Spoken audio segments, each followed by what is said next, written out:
जय श्री कृष्णा दोस्तों।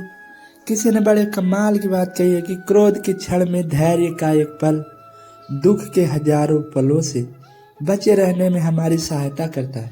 नमस्कार मित्रों, आप सभी का स्वागत है हमारे कृष्णा हिंदी ज्ञान चैनल में। आज हम आपके लिए लाए हैं एक छोटी सी कहानी, जो किसान का धैर्य। एक छोटे से गांव में एक किसान रहता था जिसका नाम रामू था।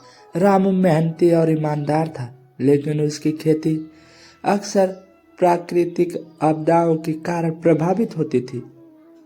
कभी सूखा पड़ता तो कभी बेमौसम बारिश होती। हर साल उसकी फसल का नुकसान हो जाता था, लेकिन फिर भी उसने कभी हार नहीं मानी। एक साल रामू ने गन्ने की खेती करने का निश्चय किया। उसने अपनी सारी जमा पूंजी लगाकर अच्छे बीज खरीदे और दिन रात मेहनत करके फसल उगाई। उसने उम्मीद की थी कि इस बार उसकी फसल बहुत अच्छी जाएगी और बहुत ही अच्छी होगी और उसके सारे परिवार की स्थिति सुधर जाएगी। लेकिन बेमौसम बारिश ने उसकी सारी फसल खराब कर दी। रामू निराश हो गया। उसे लगा कि अब सब कुछ खत्म हो गया है।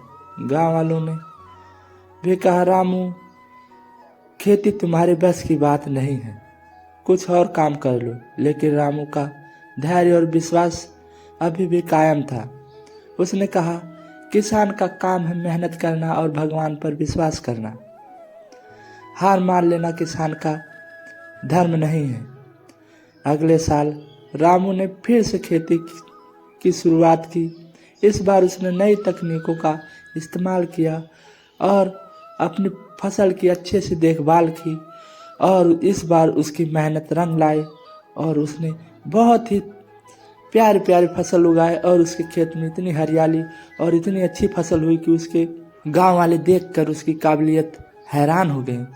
और उसके बीज के दामों के भाव बहुत ही ज़्यादा मार्केट में ऊपर थे, और उसने उन बीजों से अपने घर परिवार की स्थिति को सुधारा और अपने लड़कों को स्कूल भेजने का सपना भी पूरा कर लिया। और गांव वाले लोग उसको शाबाशी देने लगे। सब लोग कहने लगे, वाह रामू, इतना सब होने के बाद भी तुम कभी हार नहीं माने, तुम्हारी दाद देनी पड़ेगी। गांव के लोग अब रामू की तारीफ करते थे। उन्होंने रामू से पूछा, तुमने इतनी विपत्तियों के बाद भी हार क्यों नहीं मानी? रामू ने मुस्कुराया जवाब दिया, किसान का सबसे बड़ा हथियार उसका धैर्य होता है। जो धैर्य रखता है वही जीतता है।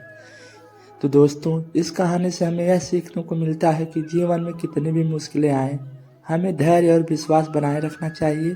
कठिनाइयाँ भी मेहनत और लगन से दूर की जा सकती हैं। आई होप को आपको ये वीडियो पसंद आई हो तो लाइक और सब्सक्राइब करके जरूर जाना, और कमेंट में जय श्री कृष्णा जरूर लिखना। राधे राधे।